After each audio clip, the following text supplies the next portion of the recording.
Good time, ladies and gentlemen. This is the National Climate Adaptation and Resilience Strategy Act, presented and authored by me, Austin Veeder. This presentation on planetary sustainability and the S.3531 bill is for the Family Policy 4120950 class. This was created on December 1st, 2022. What is planetary sustainability? Planetary sustainability is the concept of how we make sure that we don't overtax the environment. This includes limiting the use of limited resources like oils, reducing the harm done to the ecosystem by making sure that the things we do not negatively impact or harm ecosystem. A good example would be oil spills that have occurred before. It also includes reducing the effects of major cities that have on the planet. Major cities tend to be hotspots. They condense heat, they give off more heat than your more rural areas. And lastly, it means ensuring that human expansion doesn't harm the planet or the ecosystem or any aspect of that, and then making sure that as we grow as a species, that we do not destroy our planet, our home, in the process. What does sustainability then mean for families? Planetary sustainability actually affects families in a couple different ways. It affects major cities and urbanization. If the climate was to get worse, the effects that major cities have on their local environments would get worse. Take into instance the Houston Bay. Notoriously murky waters, disgusting waters. If we lack the planetary sustainability to make things or to stop things from getting worse, these effects will get worse. A good example of how major cities and urbanization affects families with planetary sustainability would be to reference the London smog from in the 1800s, when London factories were producing so much pollution that it was killing people in the streets, or acid rain, which was a phenomenon in certain regions of the area where there was no restrictions on pollution, therefore making the rain corrosive as those toxins filled in the air. So by making sure the planet is sustainable, we are making sure these major cities and these urbanized areas do not negatively affect the environments and the families that live in these environments and cities. It also affects jobs and the economy, as Senate and Congress will inevitably pass more bills leaning one way or the other. These will have an effect on what jobs become more available. If the Senate decides that we need to stop foresting, those jobs will go away. If the Senate decides that we need to invest in electric cars, we will see more jobs related to the production and sales of electric cars. The same goes for the economy.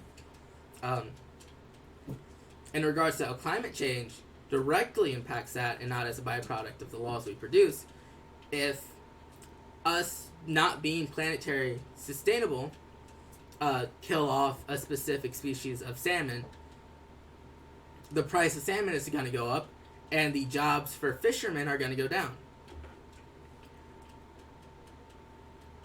If we run out of oil, the economy is going to be negatively affected, as are the jobs that related to harvesting or drilling for oil. And on a more micro scale, this affects the lifestyles of families.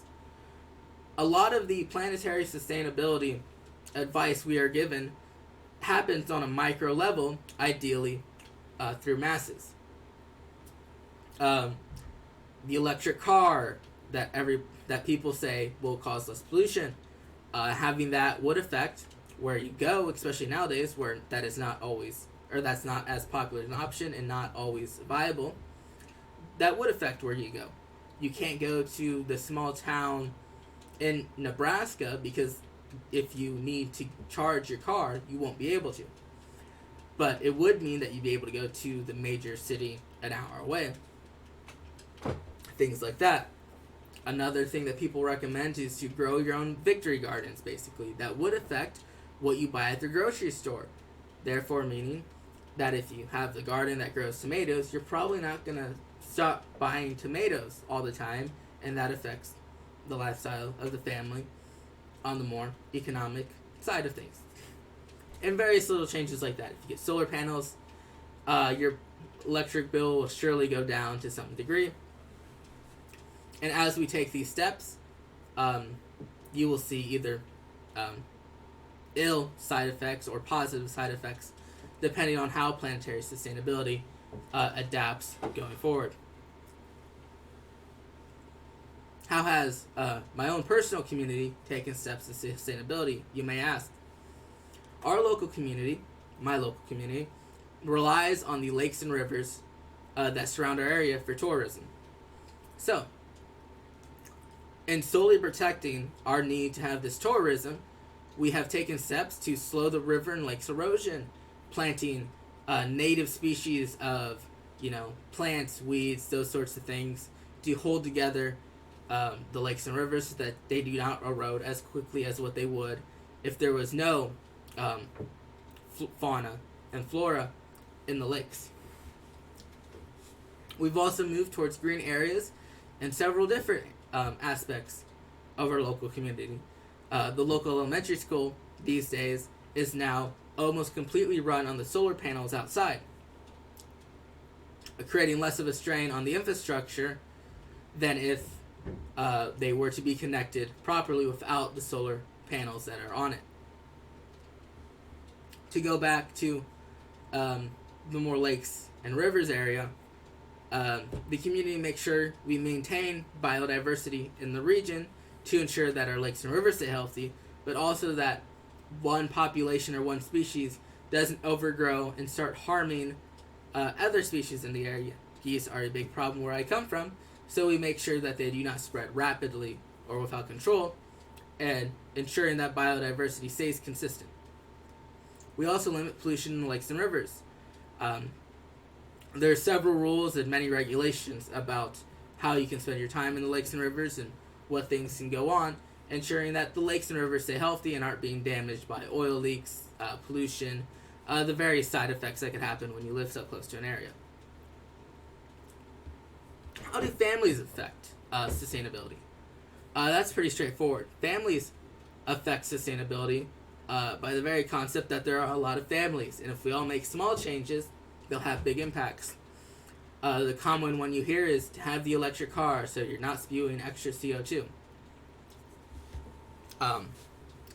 If everybody was to get an electric car, it would drastically reduce the level of CO2. If everybody got solar panels on their roof, it would drastically reduce not only the price of electricity, but also how much oil is being used, therefore protecting and reserving that crucial limited resource. What it boils down to is that families can make very small changes, or relatively small changes on a kind of macro scale, and that in doing so, and having their neighbors do so, and having other family units do so, they create big changes to planetary sustainability, hopefully in the positive, as we are seeing in recent years. On to that second topic I said we'd be talking about. What is the Senate Bill 3531? S3531 is also known as the National Climate Adaptation and Resilience Strategy Act, for those of you unaware.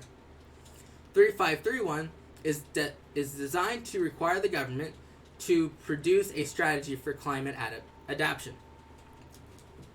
This bill was co-sponsored by 9 Senate members, and the bill was introduced of January 20 of 2022, so earlier this year. These are the co-sponsors: Lisa Murkowski, Republican in Alaska; Susan M. Collins of Maine; Jackie Rosen of Nevada; Bill Cassidy of Louisiana; Lindsey Graham of South Carolina; Michael F. Bennett, a Democratic of Colorado; Gina Sahin, Democratic of New Hampshire; Tim Kaine, Democratic of Virginia; and Alex Padilla of California. So, a wide, somewhat bipartisan bill. Actually, fairly bipartisan bill. What are the goals of the National Adaptation and Resilience Strategy Act? There are a couple of goals.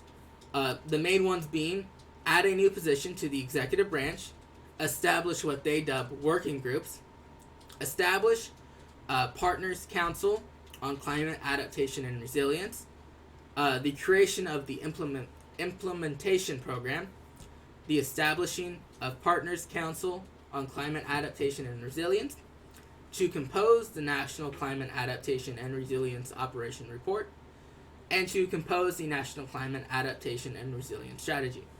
We'll get into that right now if you haven't.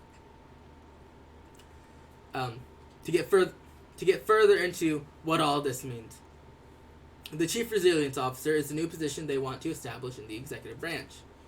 Their goals would be meeting and composing work groups and other organizations, to act as an advisor in regard to the environment sustainability for the President as a part of his cabinet, and serve as a chairman for each working group, as well as appoint heads for those working groups so they may function independently as a need may arise.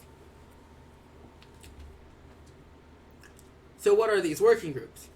These working groups are to be established with the goals of aiding in the creation of the operations report and strategy report we talked about earlier, as well as the resilience report. They are to render necessary assistance for the chief officer, and it is stipulated that there are to be no more than 5 of these working groups at any given time.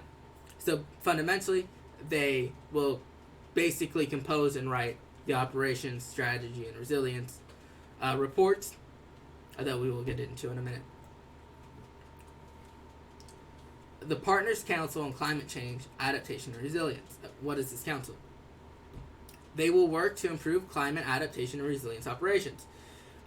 America, well, not being some green hope punk utopia, has made steps in making sure that we protect our environment, and the council's job will be to ensure that those operations aren't being wasted, redundant, etc. Their job will be to improve the climate adaptation and resilience operations already established. The chief officer will act as the president, with an appointed vice president, 8 non-government personnel, and 12 government personnel of various levels to a total of 20. These various levels include your local, state, federal government levels that would all be put on this council to ensure a diversity of voices will be spoken. Members are stated that they should represent a diversity of political affiliations, locations, from cities to rural areas to coastal cities, that type of diversity, as well as just ethnic and other diversity matters that may have different point of views on the matter to ensure that all voices are being heard on the council. The National Climate Adaptation and Resilience Operations Report. Working groups and the chief officer are to compose this report. This report would include the roles and responsibilities of agencies in building resilience to climate vulnerabilities. So, what organizations would be responsible for making sure that cities who are more vulnerable to climate change and the effects of it, from the typhoons and hurricanes to more aggressive snow and various storm effects, rising sea level and eroding coastal lines, which agencies would be responsible for making sure that those vulnerabilities are buffered and ideally to protect the people and the cities around those vulnerabilities. They are to have major conclusions from the climate adaptation plans, including risk and vulnerabilities. So, define the risks, define the vulnerabilities from the adaptation plan.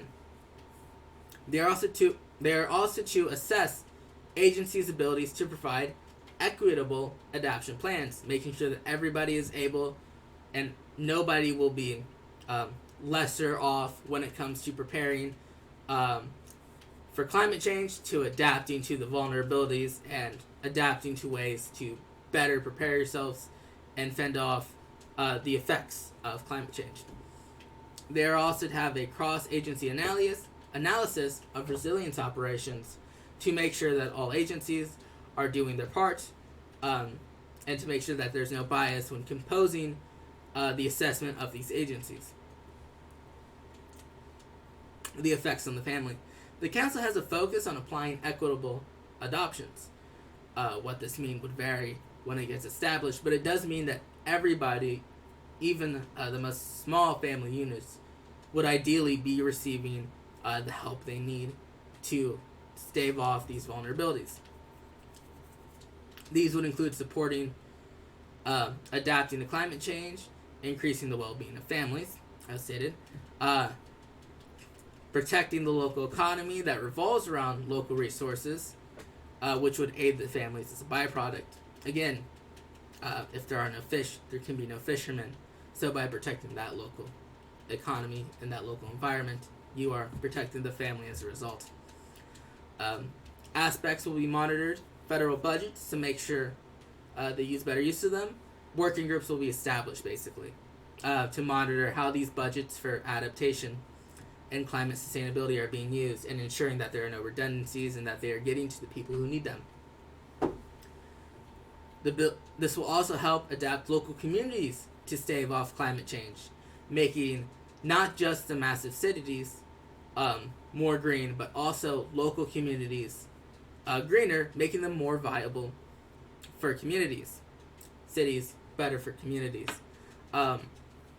As we go on, technology will advance, and as a part of this, these councils, these working groups will help smaller communities get the greener technology, make sure the infrastructure is, more planetary sustainable. The various things you hear about that only kind of happen on your major cities, where it's more applicable, easier to access.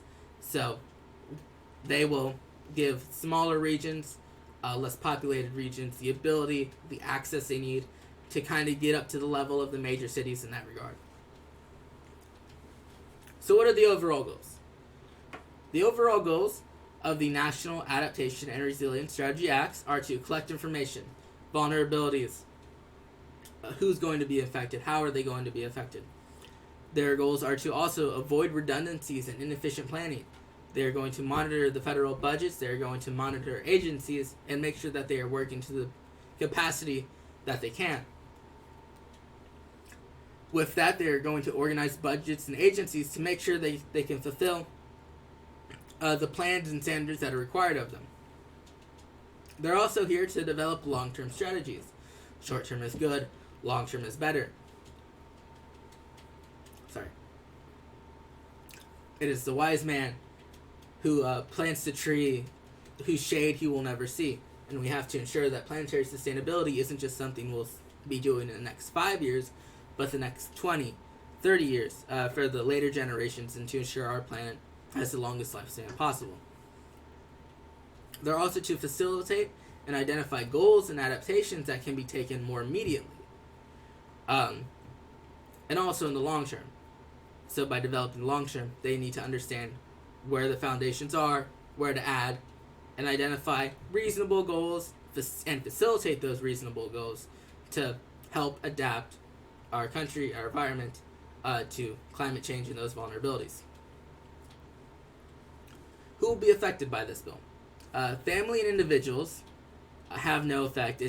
They are putting plans into motion, and requiring plans be made and information be gathered. So on the macro, the family units and individuals will not be affected.